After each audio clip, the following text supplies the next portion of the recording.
awesome. But is anybody really dropping in Westworld? I mean,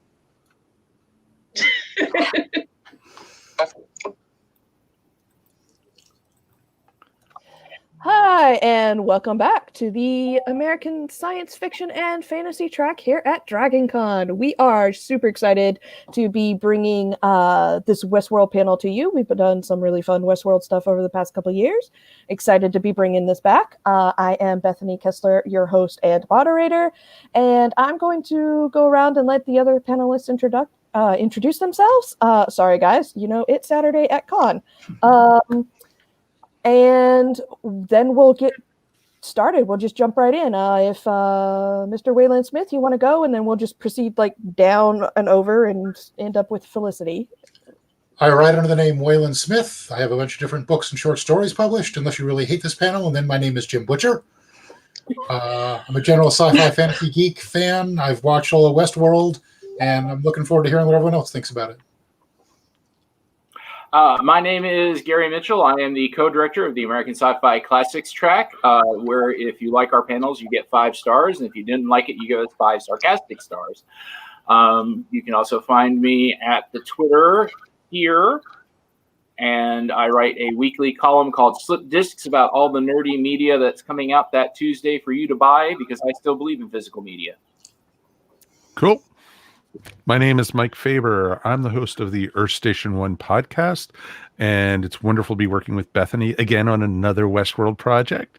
I also run a little podcast network called the ESO Network, and we have currently 23 geeky shows on our network, and we just love talking about Westworld. This is going to be a ton of fun. hello, I'm Dolores. I was taught to see the beauty in this world. I've taught to see the beauty of this world. Some choose to see the chaos, but there is no beauty in the lower. No, I'm Ashley. I'm actually a panelist noob, so be nice or just don't. It's okay. I can take it. This would have been my 4th Dragon Con. So no stranger to Dragon Con, little stranger to a panel. So just bear with me. My name is Felicity, and I'm affiliated with the Flopcast, which is one of the fine podcasts that you'll find on the ESO network. My husband Kevin and I do a fair amount of programming with the American Sci-Fi Classics track, and this track I've been on a Westworld panel before, and excited to talk about it again. All right, and then for those of you who have come to previous Westworld panels at actual DragonCon, you will recall the pink binder. Oh, it's back. It's back. We have now gone through one complete legal pad, one complete College World notebook, and we're still going, guys. The analysis is strong with this one. So I just have an image of you about a foot from your TV screen scribbling notes constantly whenever the show's on. You know what? I'm pretty sure my parents actually have a picture of me doing that in their living room. Because we were watching the original Westworld movie, and my dad was like, "But why are you taking so many notes?" And I was like, "For science, Dad." For science. Science! Thank you, Jess. Okay, so let's get right into it, guys. Season 3 was more explosive than seasons 1 or 2 by a large margin. It was also shorter than both of them. And so let's go around to just your brief kind of thoughts going into season 3. Did it pay off? Were you left disappointed? Let's go into that. I loved it. There were a lot of twists that I did not remotely see coming. I think I would love to talk with some of the writers on this show and find out how they brainstorm up some of those plot twists they did. You write for the show? No, I'm sorry. Somebody waved, so I was waving back. But yeah, I'm being a good host. It was fantastic. Yeah, I thought it was a fantastic season. I really got the feeling that every season this happens, there's a certain point, like in the first season, it was near the end, it was okay, all the setups out of the way. Now we're getting started. Then the second season's, okay, all the first season was just getting started.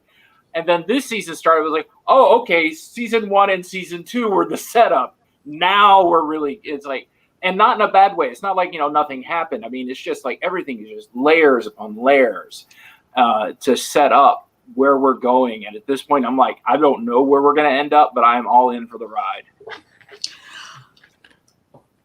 I found the season a little bit less satisfying, and partly because of the length, partly because I think a couple of my favorite characters were kind of in a holding pattern. Bernard didn't get a lot to do. Obviously, he's going to be important in the next phase because he's the one who's found out where the rest of the hosts are. And Maeve, I love to see Maeve kick an ass, but her pitting her against Dolores was kind of an odd choice. On the other hand, I do really like the world building and getting to see what's been going on in the outside world now that we're there. And the concept of Rehoboam was pretty interesting to me. I just found it rather disjointed and was disappointed that they're still spending time on Ed Harris, who I think has been thoroughly explored in previous seasons, and I was even getting sick of him in the second season. Mm-hmm. I agree with that, actually. Almost on the same boat. I thought, what they did set up in the first two seasons was kind of thrown out of the window in this season. It basically was stories that we've seen before with, stuff like Blade Runner or Fight Club and a few other films. And I felt it was just like, I loved seeing some of the characters, how they evolved. I think some of it was nice to be surprised with and where they were going with. I think some of the things they set up with the first couple seasons didn't make sense where they ended this season with. And that's what bothered me a bit. This was a make or break season for me with this. I almost called it Fight Club, but it almost was a make or break season with me for this, because I was really angry at the end of season 2. And I was like, oh, I didn't want to come back to the show. I'm done. But I said I'd give season 3 a chance. And I'm curious to see where they're going to go with it from here, especially with Bernard. So it should be very, very interesting. Yeah. Does this mean I get to play the devil's advocate? Go for it. So, go ahead. I loved it, and I also could see why all the critics had problems with it. Because the first thing you search when Westworld comes up is all the problems with Westworld season 3, all the plot holes and everything like that. So playing the devil's advocate real quick, I could never get enough of Ed Harris, but that's a personal preference. So I agreed with you up till then. I was like, no, I love Ed Harris. It makes up for the severe lack of Anthony Hopkins, in my opinion. Even just a quick little flashback would have made me happy, but beggars can't be choosers. I was a little disappointed at first until I found out that the writers are planning for 5 seasons altogether. So that kind of made sense for this to be kind of just like a little interim, in the sense that we're trying to move out of the park, but we're not quite out of the park. Still visiting the 2. Like you said, at the end of season 2, I wasn't necessarily angry, but very confused as to where they were going to take it next. Wasn't sure there was going to be a season 3, kind of going, all right, well, we just assume that she takes over the world. Like, where are we kind of going with this? There was a comment about Jeffrey Wright, who, as Waylon knows, I have a huge background in Gotham. And so to see Jeffrey Wright go from Bernard to Commissioner Gordon or Captain Gordon, we don't know what he's going to be yet. I was so excited. There was a comment about him just kind of bumbling around through the season. And it wasn't until I read that comment, I'm like, that's it. That was my problem, is he just kind of would just kind of bumble about, and then he'd show up and he'd push his clicker and Hulk out for a few minutes and, remember who you are, Simba. And that's where I was like, all right, like kind of just suspending my belief a little bit. But Jeffrey Wright handled it, like a pro. It was just kind of odd writing for Bernard's character, I feel. Thank you, Jess. And in terms of Dolores and Maeve, like you said, it was kind of odd to see them match up together, but I also can't picture any of the other characters matching up and having the shootout that they did in the sense that they did. One of the other comments was the tech kind of turned magical. We went from Westworld in this bubble to everything is, how we kind of pictured it would be in 2020. Certainly not how it is, but our cars are driving us around. We're summoning them to our locations. Some of the little minor things I wanted to touch on was apparently guns don't make noise, because it didn't seem to bother anybody to just be shooting in other spaces, which, like I said, I can suspend belief for a while. But overall, I think they did a really good job with the season in the sense that this was a carrier season that we're going to see what happens next. I did love the callback to season 1 for Bernard to be looking at the map and seeing that it's on an island. And I love that for 2 reasons. Before I forget, I also love that they brought back Lawrence, because why not? It was awesome to see Lawrence. It was great. Just the whole thing, I was like, yes! And for Bernard to be looking at the park on an island, thinking about it in the movie sense, thinking about, I have no idea how to pronounce his last name, so please pardon me, Michael Crichton. Yeah. Also a fan of Jurassic Park, and I'm like, between islands and parks, this guy just is done. It's just done. I swear at Westworld is actually, the other side is an Is this Florida? I was going to say Nebula, but yeah. So maybe season 5 will be all dinosaurs and all. Hey, I mean, dinosaurs with cowboy hats. Yeah. Yeah. Howdy, Blue. How you doing? Well, we know Game of Thrones is fantasy world. This is true. I mean, so yeah, I came into this kind of cautiously optimistic because the show hadn't let me down yet. And while season 2, I didn't hate season 2. I actually was sitting there going, oh, okay, we're telling we're doing the same thing we did before, only with, instead of just 2 timelines, there's like 6 and they're just like fragmented between each other. So, putting them all together was pretty fascinating because, again, and I mean, in some of the basic stuff, we've got to build up. They're doing their due diligence in that they are building up to something, but they're giving us all the pieces we need to have that make sense, even if we don't know that that's what they're there for. So yeah, with a lot of the critics who are like, "Oh, this has plot holes," and I'm like, No. If you trace it back. I'm like, not actually plot holes. I mean, if you think there are plot holes here, you haven't been paying attention to the entire. Or it's information we just haven't been fed yet. Yeah. I mean, because, and Gary has heard me say this before, Westworld does nothing by accident. Absolutely nothing. From the titles of the episodes to the smallest detail, everything is there on purpose. And everything does double duty on purpose. So that's one of the things, I think that's one of the things that I find the most fascinating about the show, because that's really, really hard to do from a craft perspective. So favorite episodes of season 3. Can I say something real quick to tie into what you said? Absolutely. Jess had commented too, talking about doing things on purpose. A few people had masks on at some points, which was eerie to watch, knowing this was filmed a while ago. Oh, and yeah. I felt the same way. Going back and I went back and rewatched it before, doing the due diligence before the panel, and I'm like, wow, that never really picked up. And you've probably talked about it in informal panels. I recall vaguely a conversation, but even right down to the title sequence, even the slight nuances that they had changed to that made sense in the new season. Yeah. Yeah. And that's the thing is literally nothing is left to chance. And so things that people see as a plot hole right now, I am willing to bet will not actually seem like a plot hole once we get to the end and we see and we get to see the whole thing. And if I recall correctly, until it's over. Yeah, yeah, and if I recall correctly, they're filming seasons 4 and 5 back to back, so that's going to be even more fun.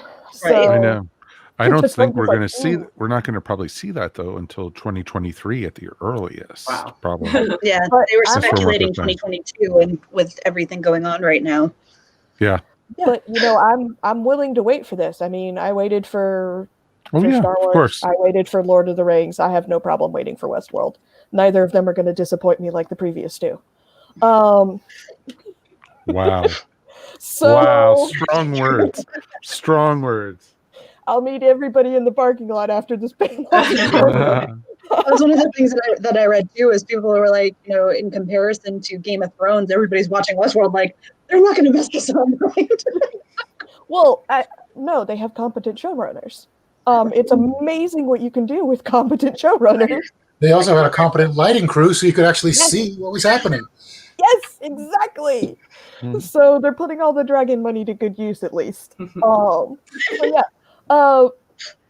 So favorite episodes or favorite moments? I won't go with a favorite episode, but I think my favorite moment was when we find out that Dolores didn't bring other people with her. Dolores brought a bunch of Dolores or Dolori out with that one drop. I was just like, oh, that's brilliant, because who are you going to trust basically with the fate of your life in the world but yourself? I mean, Well, exactly. You were wondering, the whole time, who's in Charlotte? Who's in Charlotte? Who is it? Who is it? And we were trying to guess the whole time. And then we found out it was, basically it was Dolores the whole time. And it's just amazing. And so it's going to be it's very cool.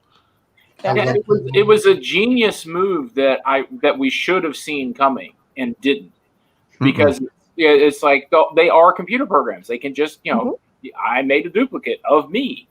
And what's really been interesting about that is watching how the different Dolori diverge, because they may have started in the same place, but each one, it goes through different things, which also feeds into nature versus nurture, which is another thing the show is talking about.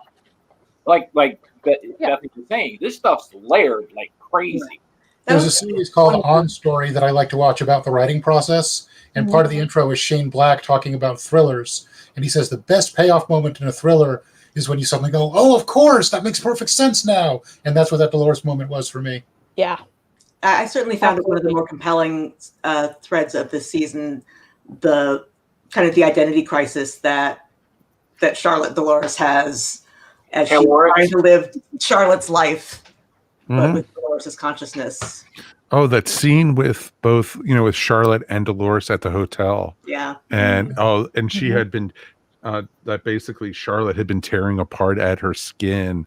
And it was just so powerful. It was extremely. And those were one of the best twists and scenes in it, and it was just awesome. The scene that made me scream holy bleep, because we're before the watershed, was when Charlotte's car blew up. And killed off her family right there. Boom. That was a very, very loud moment in which my roommate was like, are you okay, or are you dying, or what's going on? And I'm like, no, I'm cool. I just I actually hadn't seen coming, and boom happened. You figured, she'd been so brilliant in her escape. She'd set up the poison gas. That whole section was fantastic with her getaway, and you figure she's made it, and then it's like, oh crap, now they've done it. And I'm like, well, yeah. I found that, but the unpredictable moments like that were kind of few and far between, mainly because I found the Aaron Paul character's trajectory so predictable. I just, like, every beat of that story I saw coming, from the very beginning when he's talking to supposedly his old, army buddy, and I knew, that's a recording. And then I knew I think his memory of this guy was not going to be what he thought it was. Caleb was very, and no fault against Aaron's Paul. No, I think Caleb was a very, very weak character and very predictable. And he was the weakest part about that. And you have to then question, after what you find out through this whole story, what is real in his life either. Also the whole thing with his mom leaving him at the ice cream shop or whatever, was that even real? Because how many memories they planted into him, but it was all predictable. That was one of my weak points for the season. See, it was supposed to be predictable. Yeah, It I was think supposed to be predictable. It kind of posts that everyone's life is on a set trajectory because Rehoboam. No. Caleb himself is supposed to be predictable because he's the shiny distraction. Like, he's the shiny distraction going up there. Like that's just like, oh, look at his, and don't look at my hand over here. Yeah, he's the big flourish while the magician's doing something with a coin with his other. Yeah, but it's also really kind of interesting to see the parallels between him and Dolores, because Dolores is a host who has reached self-actualization, and Cal is one of the few people who's lived through Sirach's reconditioning program. Like, he's a flesh and blood human, but he's that we know of. Yeah, fair enough.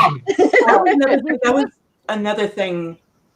Yeah, I think that was enough to make him an important person, and like having it wind up that Dolores knew him from the park, from a simulation in the park, stretched credulity for me. I'm like, you didn't really put that in, because I can believe that just by the fact that he has survived for so long, that he did avoid getting erased and killed like all of the other, agents did. Made him, the right person for the job. Yeah. I want to think that there's something else in that memory that's really important that we don't have the data to see that yet. Because there's more, there's more there.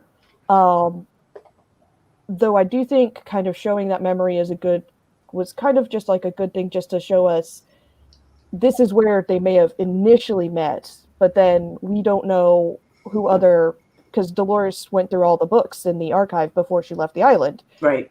We don't know who else she has. So it wouldn't be out of the realm of plausibility to think that Cal's file is one of the ones she pulled, and then looking in at all of that. And so, yeah. I think with Cal too. Oh, sorry, Waylon. Go ahead. Sorry. Go ahead, Ashley. Go you first. Okay. Well, what I was going to say was one of the possibilities with Caleb seeming like he's so predictable. If you're creating a cover story for someone who's going undercover, if you give people exactly what they expect to see, they stop looking. Yep. So it may well be that his predictability and somewhat noticeable, this is what's going to happen with him, was what they set up for whatever he was supposedly really doing, since at this point we have no idea what's real or not with that poor guy's brain, because he's been reprogrammed so many times. Yeah, exactly. And also, I think Caleb is to be as normal or as expected as possible, because he was mainly there this season, I think, to be our point of view character, to see what the world outside the park is like. Right, the everyman type thing, to explore what the Earth was like in 2058 or whenever this is supposed to take place. And so it was interesting that Caleb, it started questioning me especially when he was visiting his mom, and I'm using air quotes on mom and everything. Like, I don't know you. Who are you? You think it's dementia or something, but it might be something else, that it's not, this is just a memory planted into him too. So it's just very interesting. And then those discs that they were putting into people's mouth, it was just like, oh yeah, the whoa, limbic. yeah. It's like, oh, I can't wait for that. Right. I think Caleb's character too. I think part of it, looking outside of Westworld, one of the reasons why it was so semi-predictable is that we've seen this before in other materials and books and everything like that. So seeing it kind of come to life, we're like, oh yeah, no, we like even going back to the first episode, Felicity, like you said, you're like, oh, his buddy's not actually there. It kind of made sense, and I think that's part of our brains just that inch and a half long. No, our Well done. boy. I've seen this before, and thank you. I've seen this before, and this makes sense to me because I've read this, or I've referencing another piece of material. I think where it fell a little short, in my own opinion, is that we went from, like I said, Anthony Hopkins, who gave us that humanized perspective, who's quoting Shakespeare and really getting into the humans versus God, to Joe Schmo on the street. And we're like, oh. Well, and it's like, which is not fair to him, but fair enough.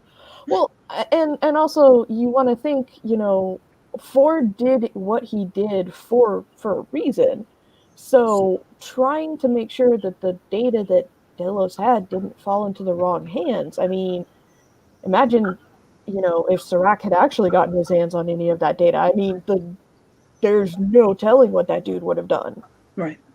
Yeah, So, that Vibram is one of the biggest plot devices that come along in a while. That felt like, it's not exactly new, but I like the way they handled it and the way it, using chaos theory to plan out everybody's lives. And I have to say, it took me about 2 or 3 episodes to realize the graphic we got in every episode. Every so often, the circle and the anomaly point. It's like, oh, that's ooh. Yep. Mm-hmm. Yeah. I like your Jeff Goldblum impression there. Yeah. That's what I want in the background sometime when they're trying to predict everything out. You just have Goldblum pop up and go, life finds a way. Yeah. Yeah, seriously. That's how they're going to end it. That's it. Life finds a way. It should end. Well, the other surprise for me that I thought coming was when we find out that Serac is he is completely controlled by Robum, that all he hears in his head is Robum's commands. Mm-hmm. I thought that was, I like the concept, and I like the idea that, he created this really out of trauma, that he experienced in the past when he was a child, and that, and the additional trauma of his, his brother's illness, just really shaped him and shaped this whole. It was very breathtaking when they showed Paris blow up. Yeah. Yeah. That astounded me. I did not expect that at all. That was the point where I had I jokingly call it my spidey sense, but I was sitting there and I was just like, wait, I'm like, no, and then the camera panned and I just saw the mustard cloud over Paris and I'm like, oh, dude. Mm-hmm. Exactly. And Gary knows all about this because I was live texting him my reactions. I got a lot of capital letters. And I exclamation think I want to get point. it on their text chain. I'd love to see that sometime. Okay. Me too. Yeah. We'll just with great big messenger, thread for okay guys. What? Where it's like, Lola, welcome. Thank you for finding us. Yes, well done, Lola. So I mean that was one of the moments where, of course, my joke tagline for this season was, wow, bleep just got real. Oh yeah. Oh, very much so. Literally. And not just figuratively or metaphorically, like literally just got real. So it's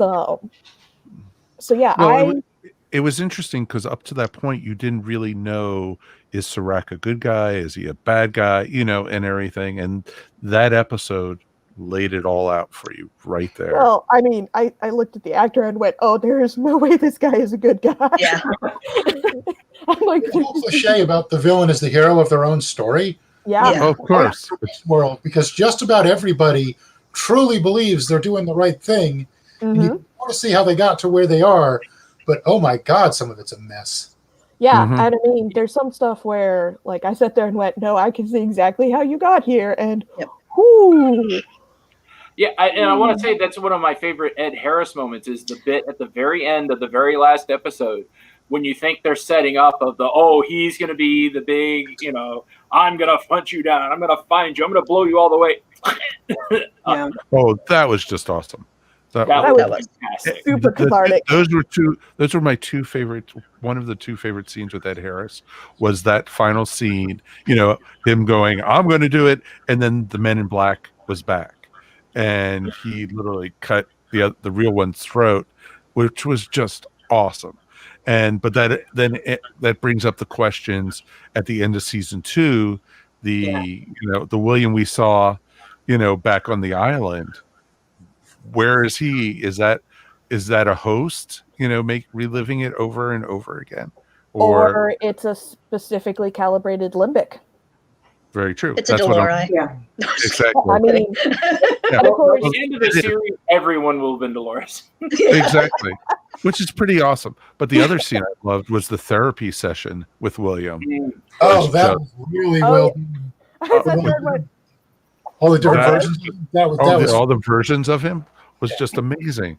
That was just such a great, strong scene because that was trying to get completely into his psyche, and it was awesome. And then him killing all the different versions of himself. When you think, that everyone thinks he's the hero of his own story, I think that's William acknowledging that he is not the hero. He realizes, no, it wasn't my dad who screwed me up. I was screwed up from the beginning. Yeah. Yeah.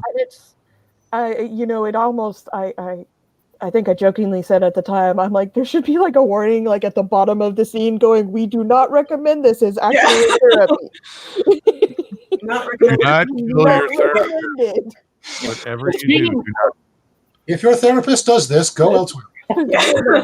Like, Speaking of that therapy, that's another thing I loved about this season was watching them extrapolate out the tech. Because, using the Westworld style tech to be able to do therapy, the limbic system in people's mouths to help them with their jobs, the crime app, Uber for Crook, okay, the hologram glasses. Rico app, the Rico app. Like, I still can't get over, like, they named this act after the Rico Act. Yeah. Yep. The Rico app is named after the Rico Act, and I'm just like, okay, guys. I mean, like, there's clever, and then there's, all right, you're being a little too clever, guys. Well done, but also. Well, I mean, Sirac backwards is cares, so Yeah. That was my one disappointment. I'm like, you didn't just for the sake of like Sirac cares, like you. Okay. Yeah. That would be a little too on the nose. Yeah. Lola, I agree with you. I cried when Man in Black's daughter died as well. I can't think of her name off the top of my head. That was heartbreaking. Yeah. It was really interesting because I sat there and went, okay, so we're not just because over the last 3 seasons we're also seeing William's brain just completely like dissolve. Shattered. Yeah. Well, like, and that's you why saw I'm that. Yeah. You saw that start happening in season 1.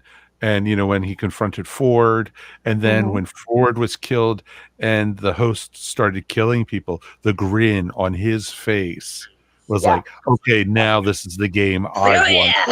Yeah. That's the point where the rest of him kind of just like broke. Exactly. And then what we get in season 2 is just the little bits of pieces until he's finally the creature that Charlotte Hale put away. So I mean, we do get some good payoff with the therapy and everything, but when he put away, I was ready to be done with him. Yeah, I was sitting here. Though I will say it was really cathartic to see him get his ass whooped by himself.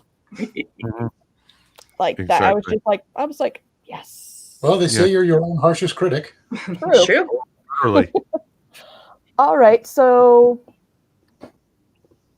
we're about halfway through the panel. So, and we've touched on a bunch of stuff. I think we haven't touched on the naming scheme yet. So there were a lot more biblical, like actual Judeo-Christian biblical hints and names in this season than there have been before, which was also extremely interesting. Because like Rehoboam is king of Judah after the 2 kingdoms split, which, when you have Inside and Delos, who were the same company, and then they split off into different paths. And then you have Solomon, who is Rehoboam's predecessor. And it's just there's been a lot more, like, they're playing a lot more with certain themes that I feel are going to be strongly important in seasons 4 and 5. Yeah. I agree.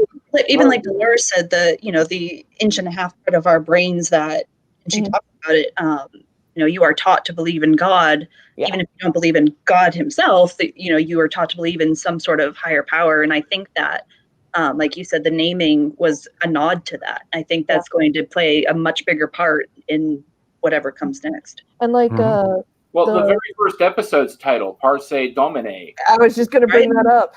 Yeah, which means, Lord, spare your people, be not angry with us forever. Yeah. Let not the heathen, rule over them. It's from Joel 2:17. So that was something where I was just like, okay, is this because Serac is French and presumably Catholic, maybe? Or is this leading up to something else? Abram is basically his attempt to make a god. Well, of course. He wanted somebody that, basically there was no free will after that. Everything was predicted. The machine was knowing everyone's path. There was nothing to surprise. And that's what was interesting. If that machine was around, did it know what Ford was planning then? See, that's the thing I don't know, because Delos, I don't believe so. That's why they kept trying to get into Delos, because Delos was a completely closed system. That was one of the most nightmare aspects of that future for me, though, is having someone else has already decided the entire course of your life. Mm-hmm. Yeah. I mean, I cannot think of a worse way to live.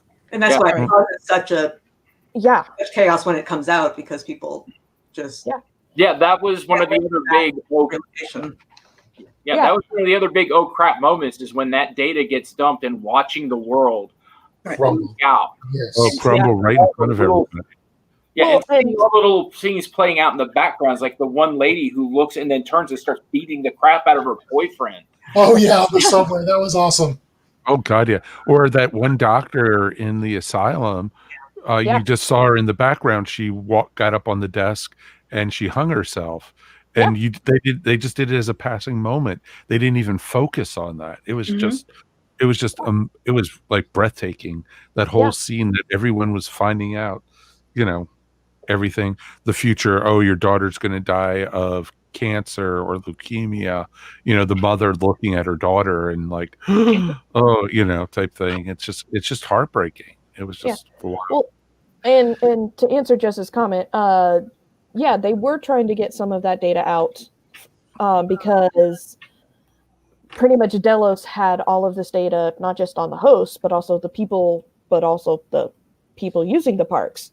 And they were hoarding it because Ford is a paranoid son of a gun, and for a good reason, understandably so. But they were pretty clear that Serac wanted that data because it would help finish out and flesh out Hebrew. It would help. It would help flesh out the program, because there were still too many bits and pieces where you had anomalies.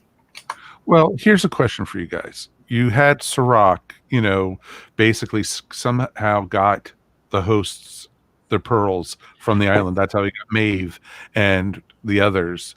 Who got it for him? Because he said Charlotte was one plant. Who was the other? Basically. We don't know yet. He was smart. As much money as he had, because since we were making the Jurassic Park references earlier, find the Nedry of Dilios. Some guy who's deep in IT, who feels underappreciated and wants more money. Bribe that one guy, you'll get anything you need. Yeah. Or it could very well be one of the response team sent in. Yeah. The response to, any one of those guys could have gone in and just grabbed something. Or if you want to get really interesting, did his AI manage to corrupt a host? And then the host gets into the network. Exactly. I would not be surprised. Go ahead. I'm sorry. No, go ahead. I was just going to say, I would not be surprised if, touching on something Bethany had said earlier, if we see a flashback to season 2 while all of that chaos was going on. We see 1, 2, 5, 6 people kind of, off in the background that we never noticed before. That, just watching one hand and while something else is going on in the background that we're not necessarily paying attention to. Yeah.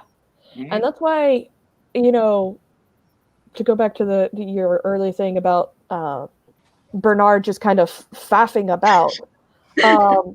I mean, you got the dude has been through some hard things. He did not believe he didn't think he was a host, and then he's like suddenly like, crap, I am the thing that I have been working with, and so he still has to come to terms with all of that. He definitely gets a pass. It was just cute to me to see, not cute, but being such a big fan of other fandoms as well, for him to push a button and be like, all right, be gentle with them. Remember yourself. And he's like, Hulk mode, beast mode. Let's go, Bernard, go.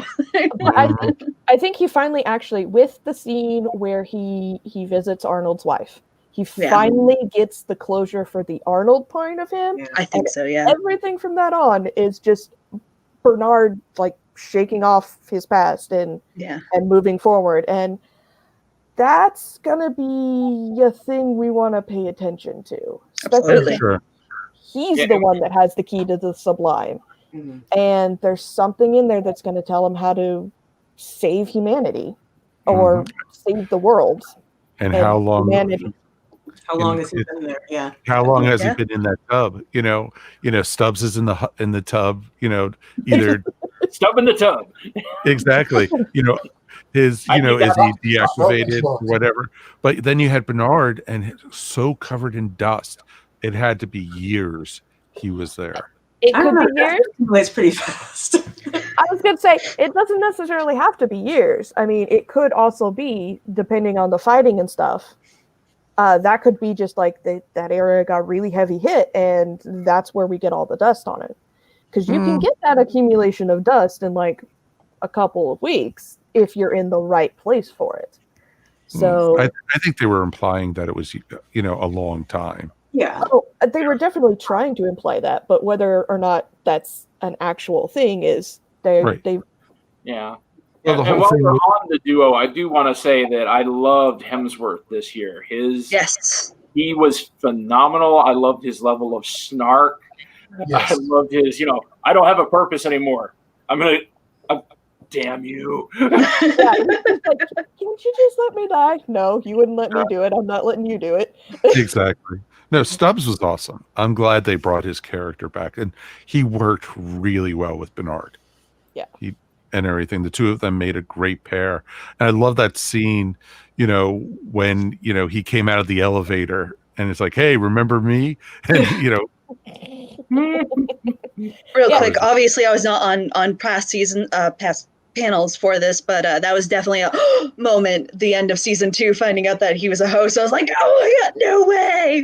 Yeah, I am the outlier because I sat there and like half of my texts to Gary have been like, I called it. I told you, I called it. That's the subheading of her binder. Yeah. Well, what I'm halfway expecting in the next season is like every time if you look at the people in the background, there can be 2 or 3 people going, wait, you're a host too? But I thought I was the only one. Just this that Spider-Man meme. Yeah, exactly. But I mean, like, stop pointing at me. No, you stop pointing. Yeah. We are all Delori. Yeah.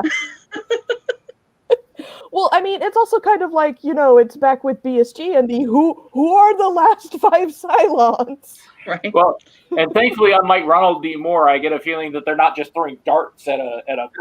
Yeah. Yeah. So that's so that's been a really kind of fun thing to just watch and be like, all right, so who else is coming back? Right. Who's here?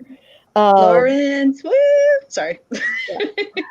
Who all really loved when Dolores and May finally got to throw down.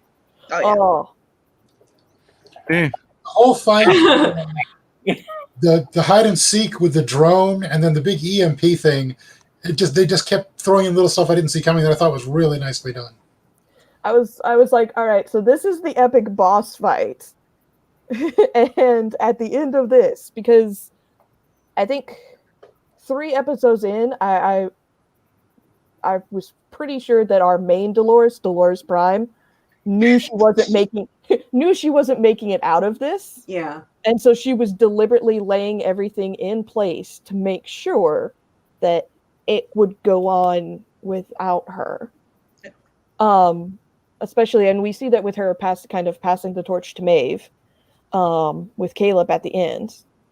So, because honestly, there's no better person Caleb could have by his side at the end of that to kind of keep marshaling through that. So, okay, I'd feel safe by that way, at least.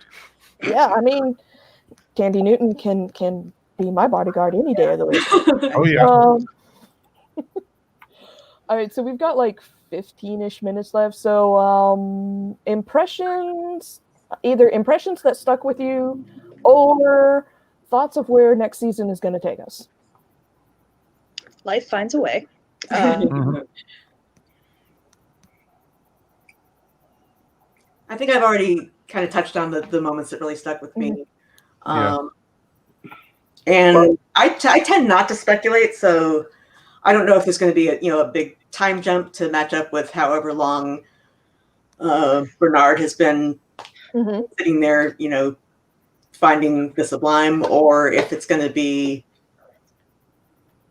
picking up kind of from where this left off. I tend to think it'll probably be somewhat of a time jump, and there'll be further breakdown of society and kind of the last humans being with either with or against Caleb and Maeve. That's a Can good way we to put highlight it. Lola's comment real quick? Because this is amazing. Yes, he's the everyman Hemsworth. They can't all be superheroes. Yes. Well, what I would like to know is, Mike, you said this was a make or break season for you. Did it make or break? Are you tuning in for season 4? I might probably not. There's a good shot. I might pick it up. Like, I'm not going to be rushing out to watch it every week when it first starts. I'll hear what friends are saying. I'll wait for what Bethany has to say, of course. Well, Bethany's And everything. Of course. Bethany's going to love it no matter what. So, I mean, Yeah. they haven't given me cause to doubt them yet. So why No. start now? My No, thought for season 4 is I was actually a line I stole from Walking Dead when Carol first meets Ezekiel and she sort of looks around. She goes, "I have no idea what's going on," in the most wonderful way. That's where I am with season 4. I couldn't begin to tell you what's going to happen, but I can't wait to find out. I'm curious to see what's going to be happening with Charlotte and the zillions of hosts she has, built up, and what is it all going to be, basically her Pearl, copied over and over and over in all these different bodies. It's a good question to think about. And then of course we have to think about, some of the other characters that are still around, and then Bernard, what's going on with that? Yeah. Will Charlotte really risk that, knowing what she knows about her having been a copy of a Dolores and then gone off script? That's what I was thinking. If there further corruption or just further variation, the more copies you make of yourself, and is it worth that risk? Mhm. I mean, Well, when you make too many copies, it starts degrading. Also, Yeah, if you think about exactly. it. Yeah.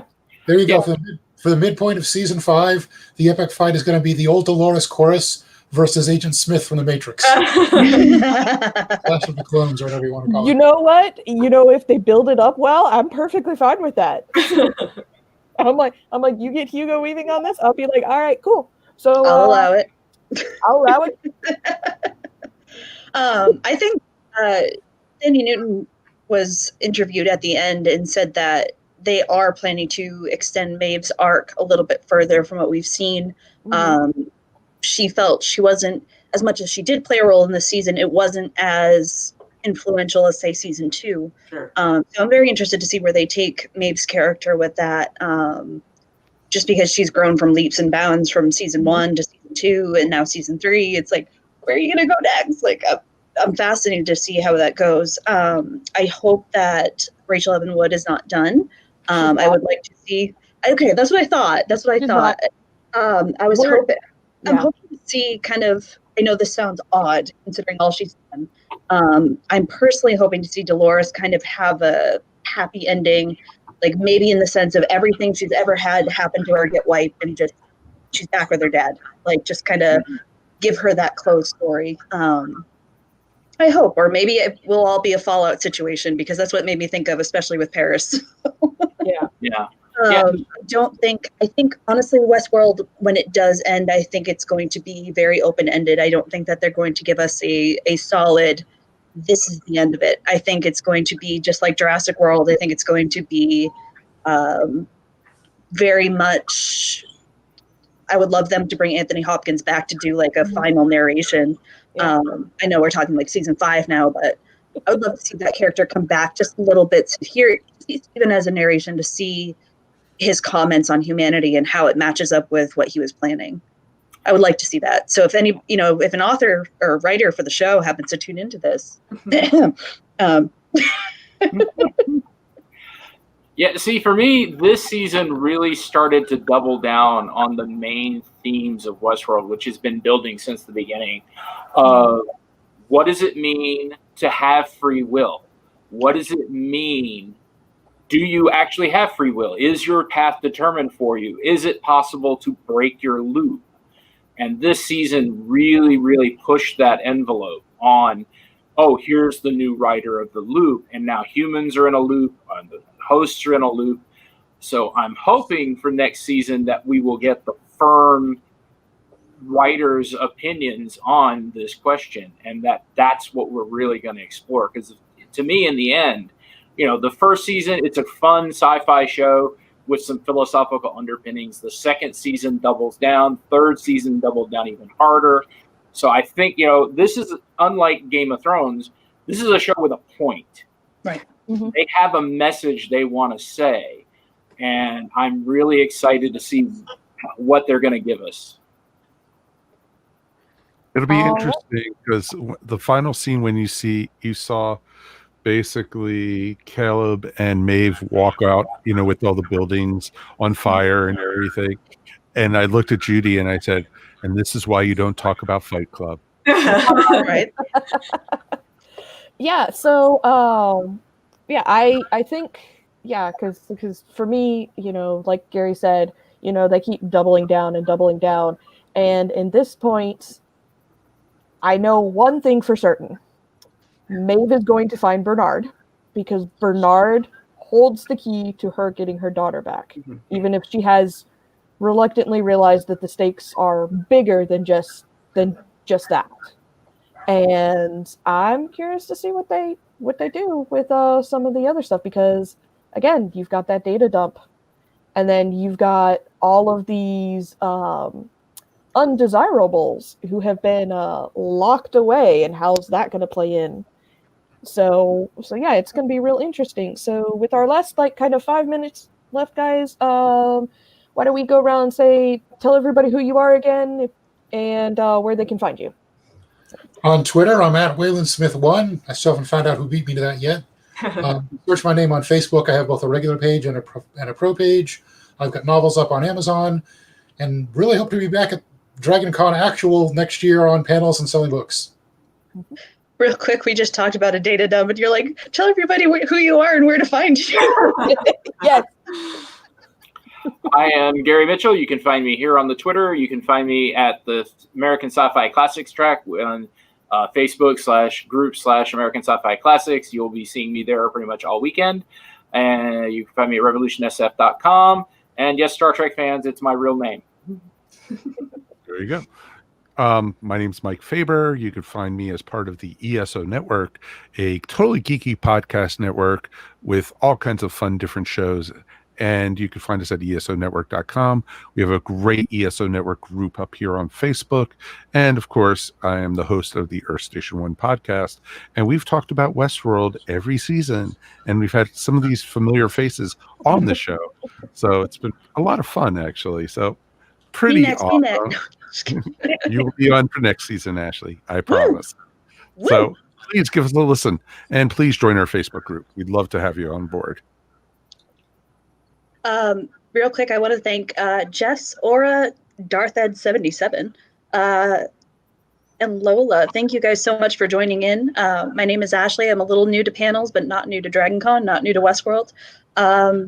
You can find me at Riddle Me Quinn on Twitter. You can find me at Riddle Me Ashley on Instagram. I really flex there. You can find me here on Facebook. You can also find me in the DragonCon Sci-Fi groups, Brit Track group, the Classic Sci-Fi group. I'm all over the place. I am a fan of Jurassic Park, Gotham, if you couldn't tell by the Riddle Me. So if you guess it, I am probably there. You can probably find me most easily on social media affiliated with the Flopcast. So that would be facebook.com/Flopcast and at Flopcast on Twitter. Again, the Flopcast is a silly, geeky pop culture podcast on the ESO network, hosted by my husband Kevin and our friend Cornflake, and I'm known as the mayor of Chickentown. Yes. Thank you, Jess. And I'm Bethany Kessler. I kick around the internet as DJ Gray. You can find me on Twitter as at Dorothy Joan Gray or at Book Nerd Guru, depending. So yeah, thanks everybody for showing up. Thank you for having me.